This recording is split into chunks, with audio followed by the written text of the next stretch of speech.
আপনারা ইতিমধ্যে জেনেছেন যে মার্কিন এবং ইরানি প্রতিনিধি দল অলরেডি পাকিস্তানের রাজধানী ইসলামাবাদে এসে পৌঁছেছে এবং ইসলামাবাদ ঘিরে কঠোর নিরাপত্তা।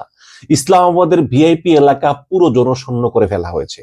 এর কারণ হচ্ছে যে ইসরায়েলি গোয়েন্দা সংস্থা খুবই স্ট্রং, তারা হয়তো ইরানি নেতাদেরকে হত্যার চেষ্টা করতে পারে এবং ইসরায়েলেরই অভ্যাস রয়েছে। সুতরাং কে যে সাধারণ নাগরিক আর কে যে মোসাদের এজেন্ট এটা নির্ধারণ করা মুশকিল, এজন্য চলাচল অত্যন্ত সীমিত করে ফেলা হয়েছে। এই আর ওদিকে একটা খবর হচ্ছে যে ইরান যখন ঘোষণা করলো যে হরমুজ প্রণালী ওপেন করে দিবে, তখনই আমাদের বাংলাদেশের জাহাজ জয়যাত্রা, বাংলা জয়যাত্রা নাকি যেন নাম, তারা রওনা করেছে যে তারা হরমুজ পার হবে। তখন ইরানি রিপাবলিকান গার্ড এই জাহাজকে আটকে দিয়েছে, বলেছে তোমরা আমেরিকার দোসর, তোমাদেরকে পার হতে দেব না। অথচ আমরা তো জানতাম যে ইরান বাংলাদেশ বন্ধু, এখন বাংলাদেশ হয়ে গেল আমেরিকার দোসর। এখন এই জাহাজকে আটকে দিয়েছে। অথচ পাকিস্তানি জাহাজ, চীনা জাহাজ, স্প্যানিশ জাহাজ, ফ্রান্সের জাহাজ, ওগুলো কিন্তু পার হয়ে যাচ্ছে। আচ্ছা, পাকিস্তানের চেয়ে বড় বন্ধু কি এই মুহূর্তে আমেরিকার কেউ আছে? নাই তো। পাকিস্তান আমেরিকা খুবই ঘনিষ্ঠ।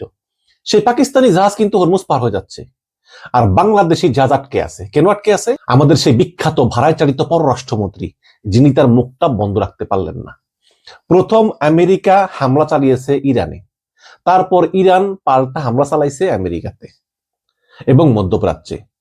এখন বাংলাদেশের প্রচুর লোক থাকে আমেরিকাতে, প্রচুর লোক থাকে মধ্যপ্রাচ্যে, যারা রেমিটেন্স পাঠায়। আই আন্ডারস্ট্যান্ড দ্যাট, কিন্তু হামলা তো চালিয়েছে আগে আমেরিকারে ভাই। কাজে এই পরিপ্রেক্ষিতে আপনি মুখটা বন্ধ রাখেন, তাই তো হয়ে গেল। সব ব্যাপারে তো কথা বলতে হয় না। উনি উল্টা বিবৃতি দিলেন যে মধ্যপ্রাচ্যে ইরানের হামলায় আমরা তীব্র নিন্দা জানাই। হ্যাঁ, বাস হয়ে গেল কাজ। এই হচ্ছে গিয়ে পররাষ্ট্রমন্ত্রী। এখন আমাদের জাহাজ আটকে আছে হরমুজ প্রণালীতে, আমরা আমেরিকার দোষর। অন্যদিকে শুনলাম এক যুবদল নেতা ঢাকার মানবিক ডাক্তার ডক্টর কামরুল হাসান, যিনি 2000 কিডনি ট্রান্সপ্লান্ট করেছেন বিনা পয়সায়, তার কাছ থেকে চাঁদা নিয়েছে। এখন এগুলো বললেই বিএনপির একদল নেরি আছে না, নেরি, ওই নেরি আমাকে গালিগালাজ করে ফেসবুকে। এরা আবার ওই টার্গেট করেছে এলাকার কাউন্সিলর হবে, মেম্বার হবে, চেয়ারম্যান হবে। তো আমারে গালি দিয়ে যদি তোমরা মেম্বার, চেয়ারম্যান, কাউন্সিলর হইতে পারো, হও, সমস্যা তো নাই কোনো। এগুলো আওয়ামী লীগ করতো, আওয়ামী লীগের পাতি নেতারা আমাকে গালি দিত। পরে দেখতাম যে ঠিকই স্থানীয় নির্বাচনে সে আবার ওই কাউন্সিলর পদে দাঁড়াইছে। যত বেশি গালি দিবে তত বেশি নাকি আমাকে গালি দিলে নাকি তার মানে দলের ভিতর জনপ্রিয়তা বাড়ে। তো বিএনপি ওই একই পথ ধরতেছে, একদম 100% আওয়ামী লীগের মতো, কোনো পার্থক্য নেই। সংসদের ভিতরে, সংসদের বাইরে, সব জায়গায়।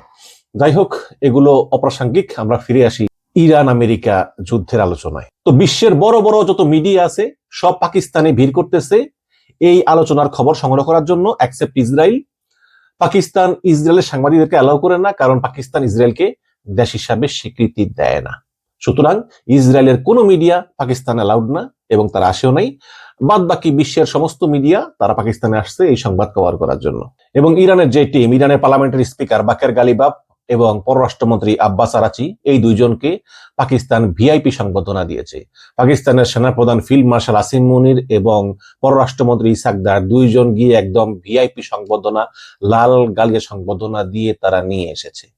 এবং পাকিস্তান ইরান যে ভাই ভাই ভালো সম্পর্ক, এটা আবারও প্রমাণিত হবে। এবং ইরানের ফরেন মিনিস্টার আব্বাস আরাচি, তিনি এই মুহূর্তে সমস্ত পৃথিবীতে খুবই জনপ্রিয়।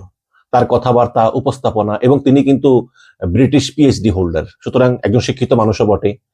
তার জেস্চার, তার ভদ্রতা, এগুলো সব কিন্তু বিশ্বের সবার মন জয় করে নিয়েছে। এবং তাকে এখন বলা হচ্ছে যে ফাদার অফ ডিপ্লোমেট, মানে ডিপ্লোমেটদের বাবা, সমস্ত বিশ্বের ডিপ্লোমেটদের বাবা হচ্ছে এই ইরানের পররাষ্ট্রমন্ত্রী আব্বাস আরাচি। তো আমেরিকা নিয়ে আসছে প্রায় 300 জনের একটি টিম, যার বেশিরভাগই সিকিউরিটি পার্সোনেল। কারণ আমেরিকা এই পাকিস্তানি সিকিউরিটি পার্সোনেলদের উপর নির্ভর করে না। হ্যাঁ, তো নিজেদের সিকিউরিটি টিম বেশি নিয়ে আসছে। আর বেশিরভাগই ট্রাম্পের মনোনীত প্রার্থী, একজন হচ্ছে ট্রাম্পের জামাতা। পক্ষান্তরে ইরান নিয়ে আসছে 70 জনের টিম। 70 জনের মধ্যে বেশিরভাগই হচ্ছে আলোচক এবং অফিস সহকারী, যারা ওই যে কাগজপত্র দেখো ভালো করবেই, কিন্তু সিকিউরিটি টিম নিয়ে আসে নাই। ইরান পাকিস্তানের সিকিউরিটি টিমকে বিশ্বাস করে যে পাকিস্তান আমাদেরকে নিরাপত্তা দিবে।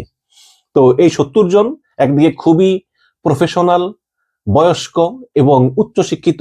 পক্ষান্তরে 300 জন, এর ভিতরে যারা যারা আলোচনা করবে তারা বেশিরভাগই হচ্ছে ব্যাচেলার ডিগ্রি, নন পিএইচডি, সাধারণ, মানে এরা আসলে ট্রাম্পের মনোনীত, কারণ তারা ওই ট্রাম্পের আদর্শে বিশ্বাস করে, এটা হচ্ছে ওদের যোগ্যতা। এখন আমেরিকা শক্তিশালী দেশ, কোনো সন্দেহ নাই, কিন্তু ইরানি আলোচকরা এই মার্কিন আলোচকদের চাইতে অনেক অভিজ্ঞ, এতে কোনো সন্দেহ নেই। এখন মজার ব্যাপার হচ্ছে যে আলোচনা মানেই আমরা বুঝি যে বড় টেবিল থাকবে, এক পক্ষ টেবিলের ওই পাশে বসবে, আরেক পক্ষ টেবিলের এই পাশে বসবে, আর টেবিলের একদম মাথায় পাকিস্তানের প্রধানমন্ত্রী আর পাকিস্তানের সেনাপ্রধান বসবে, তারপর দুই পক্ষ কথা বলবে। এখন আবার শুনতেছি বিষয়টা তা না, এখন শুনতেছি দুই পক্ষ নাকি দুই রুমে বসবে। এক রুমে বসবে ইরানের আলোচনাকারীরা, আরেক রুমে বসবে আমেরিকার আলোচনাকারীরা। পাকিস্তানের প্রধানমন্ত্রী এবং সেনাপ্রধান এই দুই রুমের ভিতরে শুধু দোচ্ছাপ করবেন, একজনের কথা আরেকজনকে নিয়ে দিবেন, তার কথা এখানে নিয়ে আসবেন। তো সেটা হলে আসলে মুখোমুখি বসা কি দরকার ছিল? সেটা হলে তো ওই টেলিফোনেই কথা বলা যেত, তাই না? তাহলে বোঝা গেল যে এখনো কিন্তু সন্দেহ অবিশ্বাস দূর হয়নি, যে এত সন্দেহ অবিশ্বাস যে মুখামুখি বসতেও তারা আসলে স্বাচ্ছন্দ্য বোধ করতেছেন না, কিভাবে একজন আরেকজনের চোখ রেখে কথা বলবেন। বিষয়টা স্ট্রেঞ্জ না? এখন আমেরিকার 15 দফা বনাম ইরানের 10 দফা। ইরানের 10 দফা কিন্তু প্রাথমিকভাবে আমেরিকা এক প্রকার মেনে নিয়েছিল, কারণ আমেরিকা বলেছিল যে এই 10 দফার উপর আমরা কথা বলতে পারি, এটা আসলে আলোচনা করার মতো 10টা পয়েন্ট, এটা কিন্তু ট্রাম্প বলেছিল।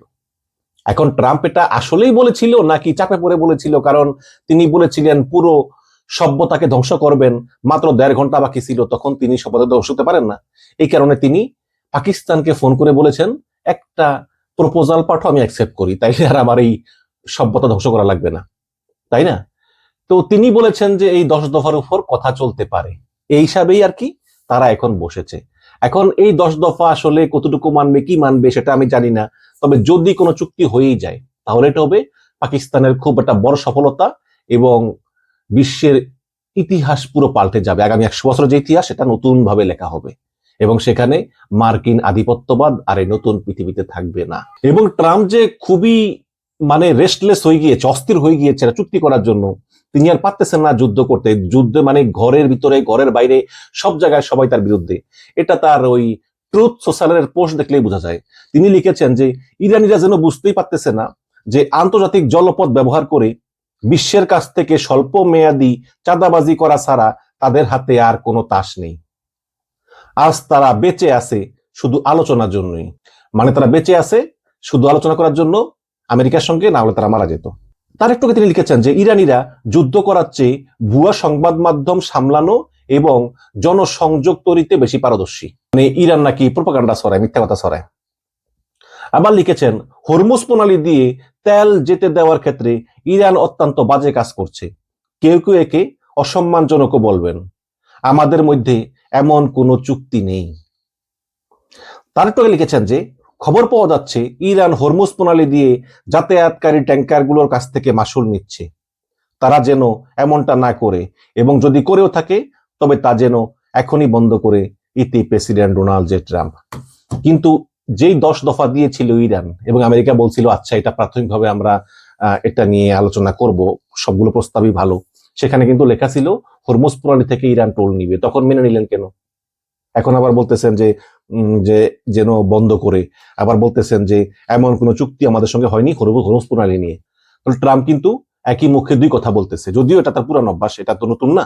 তো এস্তোনিয়া বিশ্ববিদ্যালয়ের অধ্যাপক আমিনুল ইসলাম ভাই, তিনি একটা পোস্ট করেছেন, আমি সবসময় তার পোস্ট করি, আজকেও পড়তেছি। তিনি লিখেছেন যে ইরানের পার্লামেন্টের স্পিকার ঘন্টা 2 আগে টুইট করে লিখেছেন যে লেবাননে যুদ্ধবিরতি না হলে এবং ইরানের জব্দকৃত সম্পদের ছাড় দেওয়া না হলে আমেরিকার সঙ্গে আলোচনা করা সম্ভব নয়। জব্দকৃত সম্পদ বলতে মূলত তিনি ক্যাশ টাকা বুঝিয়েছেন। ইরানের উপর যখন আমেরিকা নিষেধাজ্ঞা দিয়েছিল, তখন ইরানের অনেক টাকা আমেরিকা এবং এর মিত্র দেশরা জব্দ করে রেখেছিল, কারণ ওই যে ডলারের আধিপত্য। আগামীকাল মূল আলোচনার আগে আজকে তিনি যখন এই টুইট করেছেন, এর কয়েক ঘন্টা আগে আমেরিকার ভাইস প্রেসিডেন্ট জেডি ভ্যান্স অবশ্য পাকিস্তানের উদ্দেশ্যে রওনা হয়ে গিয়েছেন। রওনা হওয়ার আগে তিনি বলেছেন যে ইরানিরা যদি সৎ উদ্দেশ্য নিয়ে আলোচনায় বসে, আমেরিকা হাত বাড়িয়ে দিতে প্রস্তুত। যেহেতু এর আগে দুইবার ইরানিরা আমেরিকার সাথে আলোচনা করেছিল, এবং ওই দুইবারই আলোচনা মাঝপথে আমেরিকা ইরানে বোমা ফেলেছে এবং যুদ্ধ ঘোষণা করেছে, এবার মনে হচ্ছে ইরানিরা খুবই সতর্ক, এবং এবারকার খেলাটা বোধ করি ইরানিরাই খেলতেছে। Al Jazeera reporter Ali Hashem কিছুক্ষণ আগে ইরান থেকে জানিয়েছে যে 3 ঘন্টা আগেও স্পিকার ইরানেই ছিল। মূল আলোচক দল ইরান ছেড়ে পাকিস্তানের উদ্দেশ্যে গিয়েছে বলে তখন পর্যন্ত কোনো খবর পাওয়া যায়নি, যদিও পরবর্তী জানা গেছে আসলে গিয়েছে। এর মাঝে স্পিকারের এই টুইট, দেখা যাক আগামীকাল আলোচনা হয় কিনা, কিংবা হলে কতটুকু আগায় সেটাও দেখার বিষয়। হরমুজ প্রণালী দিয়ে এখনো জাহাজগুলো ঠিকভাবে যাতায়াত করতে পারতেছে না। এদিকে ফ্রান্সের নিউজ এজেন্সি আজকে একটি রিপোর্ট করে বলেছে, ইরানের পার্লামেন্টে হরমুজ দিয়ে পার হওয়া জাহাজগুলোকে ইরানের কারেন্সিতে টোল পরিশোধ করার প্রস্তাব পাশ করেছে। তার মানে পার্লামেন্টে অলরেডি প্রস্তাব পাশ হয়ে গিয়েছে। ভাবা যায় ইরান এখন নিজেদেরকে কোন পর্যায়ে নিয়ে গেছে। দেশগুলোকে এখন ডলার বিক্রি করে ইরানের কারেন্সি কিনতে হবে টোল পরিশোধ করার জন্য। যদি এটি বাস্তবে রূপ নেয় তাহলে এর প্রভাব কেমন হবে সেটি বোঝাতে গিয়ে আমেরিকান অধ্যাপক অর্থনীতিবিদ জেফরি সাক্স বলেছেন যে আমেরিকান ডলারকে এড়িয়ে যাওয়া হবে। যেই ডলার সিস্টেমের মাধ্যমে আমেরিকা দেশগুলোর বিরুদ্ধে নিষেধাজ্ঞা কার্যকর করে, সেই প্রভাব কমে যাবে। এরপর তিনি বলেছেন যে এতে ইরান শুধু এক্সট্রা ইনকামই করবে না, ইরানের কারেন্সি অনেক শক্তিশালী হয়ে যাবে, ডলারের প্রভাব কমে যাবে এবং যে কোনো ধরনের পশ্চিমা নিষেধাজ্ঞা ইরান খুব সহজেই এড়িয়ে চলতে পারবে এবং ভূরাজনৈতিকভাবে ইরান একটি শক্তিশালী দেশ হিসাবে আবির্ভূত হবে। অথচ চিন্তা করে দেখেন, 3 দিন আগেই ট্রাম্প বলেছিল যে পুরো ইরানি সভ্যতাকে ধ্বংস করে দেওয়া হবে। এখন সেই ট্রাম্প নেতানিয়াহুকে অনুরোধ করতেছে ইসরায়েল যেন লেবাননে হামলা বন্ধ করে, যাতে ইরানের সাথে যুদ্ধবিরতিটা কার্যকর হয়। গত রাতে ট্রাম্প তার সামাজিক যোগাযোগ মাধ্যম ট্রুথ সোশ্যালে একটা বিশাল পোস্ট করেছে এবং যুদ্ধ শুরু হবার পর এত বড় পোস্ট সে আর করে নাই। এই পোস্টে সে তার দলের সমর্থক যারা তাকে এইবার ক্ষমতা আসতে সাহায্য করেছে তাদের সমালোচনা করেছেন। কেন করেছেন? কারণ তারা এই যুদ্ধে ট্রাম্পের বিরুদ্ধে দাঁড়িয়েছে। বিশাল পোস্টে তিনি অনেকের নাম ব্যবহার করেছেন। এর মাঝে ছিল টাকার কালসন এবং মার্জারি টেলর গ্রিন। সে বলেছে যে এদের কথার কেউ এখন আর মূল্য দেয় না, কেউ এদেরকে ডাকেও না, আমি ফোন করলেও ধরি না, ফিরতি ফোনও করি না, এরা এখন বাতিলের খাতা। মানে ট্রাম্প বলতেছেন আর কি যে আমি এদেরকে মূল্যায়ন করি না, এরা ফোন করলেও ধরি না, ফিরতি ফোনও করি না, এগুলো বাতিল করে দিছি। তার এই পোস্ট পড়ে আমিনুল ইসলাম ভাবতেছিল যে পৃথিবীর সবচাইতে ক্ষমতাধর দেশের প্রেসিডেন্ট, যাদের নাম ধরে ধরে সোশ্যাল মিডিয়াতে বিশাল পোস্ট করে লিখে যে এদেরকে কেউ মূল্য দেয় না, তাদের কারো কি মূল্য দেওয়ার দরকার আছে? নাই তো। খোদ ট্রাম্পই তো দিচ্ছে, ট্রাম্পই তো তাদের নাম লিখে লিখে বলতেছে যে ওদের কেউ মূল্য দেয় না। এরপর দেখি সিএনএন মার্জারি টেলর গ্রিনের সাক্ষাৎকার নিয়েছে। সেখানে তাকে জিজ্ঞেস করা হয়েছে যে এই যে ট্রাম্প বলতেছে যে তোমাকে নাকি সে মূল্যায়ন করে না, তুমি ফোন করলেও ধরে না, তোমার নাকি কোনো দামি নেই, তো ট্রাম্পের এই পোস্ট নিয়ে তোমার মন্তব্য কি? উত্তরে সে বলেছে যে আমি একসময় ট্রাম্পের সাপোর্টার ছিলাম, কিন্তু যে একটা আস্ত সভ্যতা ধ্বংস করে দেওয়ার কথা বলতে পারে, যে আমার নাম লেখার সময় গ্রিনের জায়গায় ব্রাউন লিখে ব্যঙ্গ করতে পারে, তার মতো সাম্প্রদায়িক মানুষ কি করে এখনো আমেরিকার প্রেসিডেন্ট পদে থাকে? কেন তাকে অপসারণ করা হচ্ছে না? অথচ এই গ্রিন কিন্তু ট্রাম্পের হয়ে নির্বাচনী প্রচারণা চালিয়েছিলেন। এদিকে মধ্যপ্রাচ্য সফরের শেষ দিনে আজ কাতারের রাজধানী দোহাতে বিবিসিকে দেওয়া একটা সাক্ষাৎকারে ব্রিটিশ প্রধানমন্ত্রী স্যার কিয়ার স্টারমার বলেছেন যে I am fed up with the fact that families across the country see their bills go up and down because of the action of Trump. সোজা কথা হচ্ছে যে ট্রাম্পের জন্য এই পৃথিবীতে বসবাস করা পরিবারগুলোকে বাড়তি বিদ্যুৎ বিল, গ্যাস বিল দিতে হচ্ছে।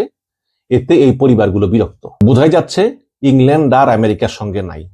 এদিকে লেবাননের সঙ্গে ইসরায়েলের আলোচনা শুরু হওয়ার কথা, সেখানে ফ্রান্সেরও থাকার কথা ছিল, কিন্তু নেতানিয়াহু বলতেছে যে ফ্রান্স এই আলোচনায় থাকতে পারবে না। এরপর সে ইসরায়েলে থাকা স্পেনের এক কূটনীতিকের উপরও বিরক্ত হয়ে তাকে ইসরায়েল ছাড়তে বলেছে।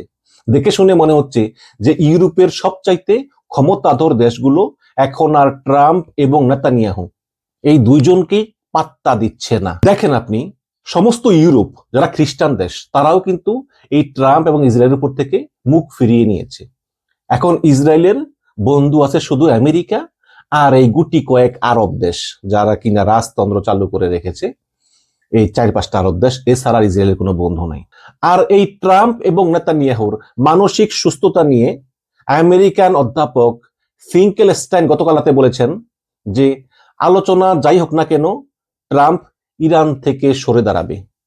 এরপর তিনি যুক্তি হিসাবে বলেছেন যে ট্রাম্প হচ্ছে এমন একজন মানুষ যে কিনা সবসময় নিজের কথা চিন্তা করে, দেশের কথা না, এবং সে সবসময় ভাইরাল থাকতে চায়, আলোচনায় থাকতে চায়। এরপর তিনি বলেছেন যে ট্রাম্পকে এরপর নতুন করে আর একটা বিশৃঙ্খল অবস্থা সৃষ্টি করতে হবে, তখনই সবাই ইরানকে ভুলে যাবে। যেমন ট্রাম্প হঠাৎ করে কিউবা আক্রমণ করলো, বা কলম্বিয়া আক্রমণ করলো, বা গ্রিনল্যান্ড দখল করে নিল, তখন সবাই আবার ইরানকে ভুলে যাবে। এভাবেই ট্রাম্প যাতে মানুষ ইরানের কথা ভুলে যায়, এজন্য নতুন একটা যুদ্ধ করে পুরানটাকে তিনি ভুলে দিতে পারেন, কারণ তার আলোচনায় থাকতেই হবে। ট্রাম্প এভাবেই সবসময় আলোচনায় থাকতে চায়। যেই রাতে ট্রাম্প ইরানের সভ্যতা ধ্বংস করে দেওয়ার কথা বলেছিল, হাজারো বছরের পুরানো সভ্যতা, সেই রাতে ইরানের নারী পুরুষ শিশুবৃদ্ধ সবাই ওদের সভ্যতার প্রতীক বিদ্যুৎ কেন্দ্র, ব্রিজ সহ সকল গুরুত্বপূর্ণ স্থাপনায় নিজ দেশের পতাকা হাতে দাঁড়িয়েছিল। এই দৃশ্য দেখে শুধু ট্রাম্প না, পুরো বিশ্বের মানুষ বুঝে গিয়েছে ইরানিদের আর যাই হোক হারানো সম্ভব না। আল জাজিরার বিখ্যাত লেখক রামি কৌরি আজ তার এক কলামে লিখেছেন যে আমেরিকার জন্য এটা শুধু সরে যাওয়ার মতো সাধারণ পথই নয়, বরং জীবন বাঁচানোর জন্য একটা ইজেকশন সিট।